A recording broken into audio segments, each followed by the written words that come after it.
Here today planting beans in part 3 of our Three Sisters garden series. I've planted squash, planted corn. You can see the videos for that. I'll link to it at the end here. The final sister is beans.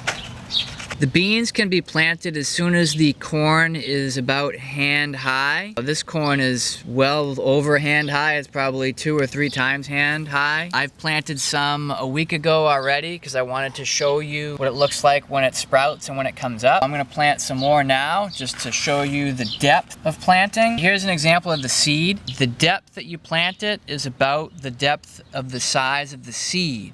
You don't want to plant it too deep, otherwise it will rot. The other reason why the bean is planted last is because the soil really has to be sufficiently warmed up before it can be planted. And these don't germinate well until the soil is really warm. I'm going to poke a hole about the size of the seed, not too deep, cover that up. Give it some water here.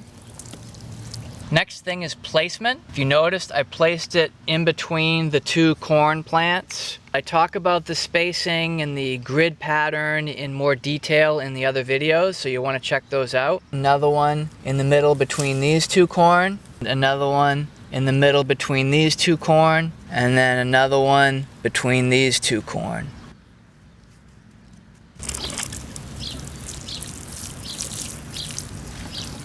Next is a light layer of mulch. The beans will have no problem pushing up through this mulch. And then after this, we're going to go and look at some that I planted last week and see what they look like when they sprout. This mulch is ground up leaves from last fall.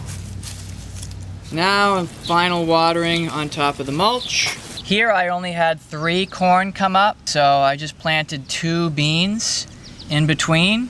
And so next week, this is what those beans should look like. So that's the final step in planting Three Sisters garden.